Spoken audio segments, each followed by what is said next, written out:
Hello बच्चों, आज हम पढ़ेंगे क्लास 7th की संस्कृत, जिसमें हम 4th चैप्टर पढ़ेंगे जिसका नाम है भारत वर्षा। तो बच्चों पढ़ना स्टार्ट करते हैं। अस्माकं जन्मभूमि भारता अस्ति, यानी कि हमारी जन्मभूमि भारत है। उसके आगे पढ़ते हैं बहवो महापुरुषा स्वजन्मनानुम भारत भुवम समलक्षण चक्रा, यानी कि बहुत से महापुरुषों ने अपने जन्म से भारत वर्ष को अलंकृत किया है। फिर उसके बाद पढ़ते हैं त्रेता युगे रामा रावणम हतवान युद्धम च समाप्तम अभ्यत, यानी कि त्रेता युग में राम ने रावण को मारकर युद्ध को समाप्त किया था। उसके बाद देखते हैं विभीषणा रामम प्रत्युवाच इमामम लंका भवता चरणयों समर्पयामि, यानी कि उसके बाद क्या होता है, विभीषण ने राम से कहा यह लंका आपके चरणों में अर्पित है। त्रेता युग में क्या किया, राम ने रावण को मारकर क्या कर दिया था, युद्ध को समाप्त कर दिया था। तो उसके बाद विभीषण ने क्या कहा, लंका को श्री राम के चरणों में अर्पित किया। ठीक है, उसके बाद देखते हैं भावानेव लंकास्य सिंहासन स्वीकर नेतु, यानी कि आप ही लंका का शासन स्वीकार करो, ऐसा किसने कहा, विभीषण ने। ठीक है, उसके बाद क्या होता है लक्ष्मणस्यपि तथैव इच्छा आसीत, यानी कि लक्ष्मण की भी वैसी ही इच्छा थी। यानी कि विभीषण ने जो कहा था इसी प्रकार की इच्छा किसकी भी थी, लक्ष्मण जी की भी ऐसी इच्छा थी। ठीक है, उसके बाद देखते हैं लक्ष्मणा अवदत् हो भ्राता। उसके बाद लक्ष्मण ने राम से कहा, क्या कहा राम से, भवान लंकाम गृहस्यप,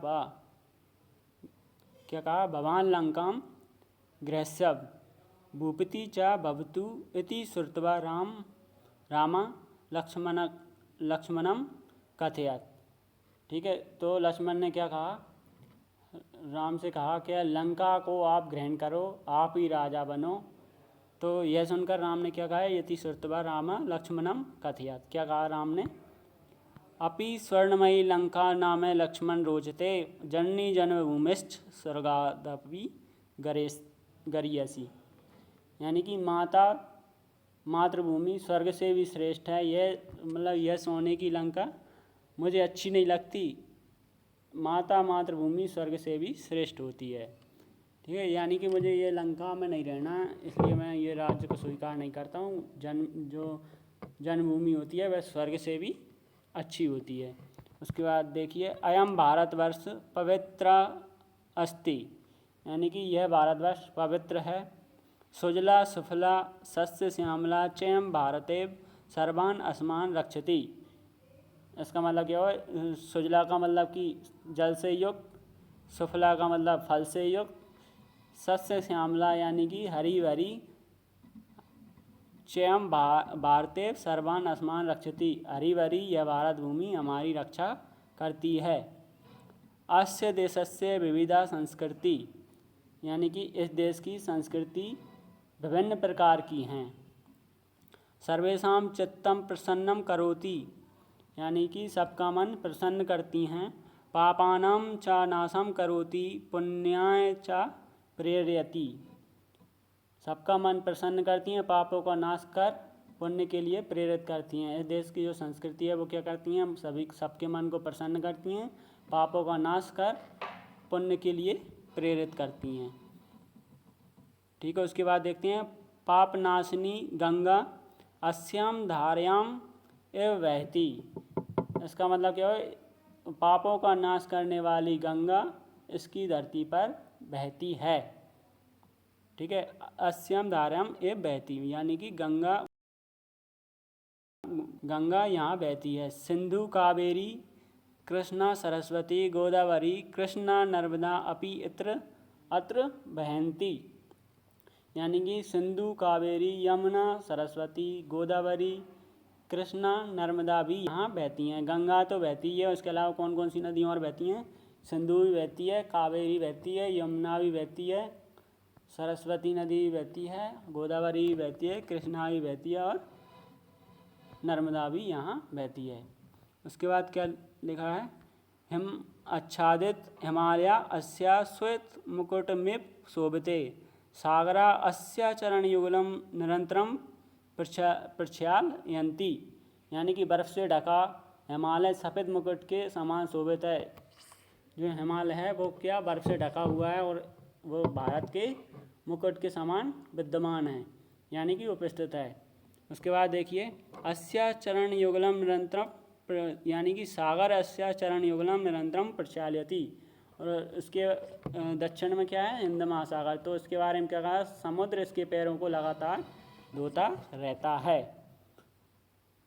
ठीक है। उसके बाद देखिए भारतवर्षे न केवलम नदी भी मंडितम आप्तु अत्र बहवा सुंदरा पर्वता विराजन्ते। यानी कि भारतवर्ष में न केवल नदियों से ही घिरा नहीं है भारतवर्ष, बल्कि यहाँ पे बहुत से सुंदर सुंदर पर्वत भी शोभा पाते हैं।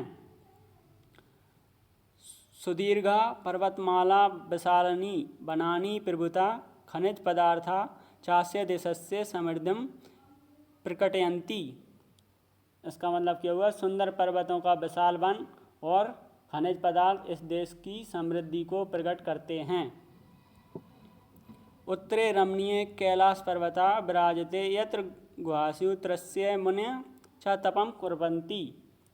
यहाँ इसकी उत्तर दिशा में क्या है, सुंदर कैलाश पर्वत विराजमान है। इसकी उत्तर दिशा में सुंदर कैलाश पर्वत विराजमान है, जहाँ गुफाओं में ऋषि मुनि ने क्या किया करते थे, ऋषि मुनि तप किया करते थे या करते हैं। उसके बाद देखिए भा प्रभा तत् रतम अर्थात प्रकाशे रतम इति भारता कथ्यते। यानी कि भारत भूमि का गौरव बहुत क्या है, प्राचीन है। ठीक है। उसके बाद क्या लिखा है, भारत भूमि का जो गौरव है बहुत प्राचीन है। यहाँ पे पढ़ते हैं हम पहले क्या लिखा है। भा प्रकाश प्रभा तत् रतम अर्थात प्रकाश रतम यति भारत कथ्यते। यानी कि भारत को कैसा कहा गया है कि भारत को प्रकाश के समान चमकने वाला कहा गया। उसके बाद लिखा है भारत भूमि गौरवम अति प्राचीनम उन्नतम च अस्ति। यानी कि भारत की जो भूमि है वो कैसी है, भारत भूमि का गौरव बहुत प्राचीन है। ठीक है। उसके बाद लिखा है अत्र जनानाम विविधा वेशा बहुविधानी भोजनानी च सन्ति। यानी कि यहाँ लोगों का भेष और भोजन अलग अलग है। यानी कि यहाँ के लोग जो हैं उनमें विविध प्रकार की विभिन्नताएँ पाई जाती हैं, भोजन के आधार पर, पहनावे के आधार पर, मतलब अलग अलग तरीके के कपड़े भी पहनते हैं लोग अलग अलग क्षेत्रों में। उसके अलावा भोजन भी अलग अलग ग्रहण करते हैं। ठीक है। उसके अलावा क्या लिखा है अत्र विविधा भाषा ताबीजा रचिता प्रसिद्धा ग्रंथाश्च विद्यन्ते। यानी कि यहाँ भाषा अलग अलग हैं और उनमें लिखे प्रसिद्ध ग्रंथ शोभा पाते हैं। यानी कि यहाँ पे भाषा भी बहुत प्रकार की बोली जाती हैं और उनमें रचे हुए ग्रंथ भी शोभा पाते हैं। यहाँ पे शिक्षाया ज्ञान विज्ञानम क्षेत्रे च भारतवर्ष सर्वदा अग्रेसरम विद्यते। यानी शिक्षा ज्ञान विज्ञान के क्षेत्रों में भारतवर्ष सदैव आगे रहा है। युग काले नालंदा तक्षशिलादि विश्वविद्यालय संपूर्ण विश्व में बहु प्रसिद्धा आसन। प्राचीन काल में नालंदा और तक्षशिला विश्वविद्यालय संपूर्ण संसार में बहुत प्रसिद्ध थे। अद्यपि चिकित्सा शास्त्रे संगणक विद्यायाम अपरेषु वैज्ञानिक क्षेत्रेषु च भारतीय समग्र विश्वे प्रमुखा सन्ति। यानी कि आज भी चिकित्सा शास्त्र, कंप्यूटर की विद्या में, चिकित्सा शास्त्र यानी कि चिकित्सा शास्त्र के क्षेत्र में, संगणक यानी कि कंप्यूटर की विद्या में, और अपरेषु वैज्ञानिक क्षेत्रेषु च भारतीय समग्र विश्वे प्रमुखा सन्ति। यानी कि कंप्यूटर की विद्या में और वैज्ञानिक क्षेत्रों में भारत समस्त संसार में प्रमुख है। ठीक है। उसके बाद क्या लिखा है अस्माकं जन्मभूमि भारतवर्ष स्वर्गादपि श्रेष्ठा पूजनीय अस्ति वयं स्वमातरम् इव एता जन्मभूमिं जननी च शतम सेवामहे। इसका मतलब क्या हो गया, यहाँ पे हम अपनी माता के समान अपनी जन्मभूमि माता की निरंतर सेवा करने को तैयार हैं। ठीक है, हमारी जन्मभूमि भारतवर्ष क्या है, स्वर्ग से भी श्रेष्ठ और पूजनीय है। पहले क्या लिखा हुआ है, ये अस्माकम जन्मभूमि भारतवर्ष स्वर्गादपि श्रेष्ठा पूजनीय अस्ति, यानी कि हमारी जन्मभूमि क्या है, भारतवर्ष स्वर्ग से भी श्रेष्ठ और पूजनीय है। और उसके बाद लिखा है वयम स्वमात्रम एवं एता जन्मभूमि जननी च सतम शिवामय, यानी कि इसका मतलब क्या हुआ, माता जन्मभूमि गंगा ईश्वर जाति के बीच में ख्याति, ये पांचों कठिनाइयों से प्राप्त होते हैं। ठीक है, यहाँ पे हम आगे एक मिनट रुकिए, पहले हम यहाँ पे देखते हैं, एक बार और देख लीजिए। अस्माकम जन्मभूमि भारतवर्ष स्वर्गदापि श्रेष्ठा पूजनीय अस्ति, यानी कि हमारी जन्मभूमि भारतवर्ष स्वर्ग से भी श्रेष्ठ और पूजनीय है। उसके बाद दिया है वयम स्वमात्रम इव एता जन्मभूमि जननी चा सतम सेवामहे, यानी कि हम अपनी माता के समान अपनी जन्मभूमि माता की निरंतर सेवा करने को तैयार रहते हैं। उसके बाद देखिए जननी जन्मभूमिष्ठ जहान्वी चा जनार्दन जाति मध्य प्रतिष्ठा चा जकार पंच दुर्लभ, यानी कि माता जन्मभूमि गंगा ईश्वर और जाति के बीच ख्याति, ये पांचों कठिनाई से प्राप्त होते हैं। यानी कि पांच चीज़ें जो हैं वो बहुत कठिनाई से प्राप्त होते हैं। क्या क्या, एक तो माता बहुत कठिनाई से प्राप्त होती है, एक जन्मभूमि और एक गंगा और ईश्वर और जाति, ये पांचों चीज़ें क्या है, इंसान को बहुत कठिनाई से प्राप्त होती हैं। उसके बाद यहाँ पे इसके शब्दार्थ देखिए।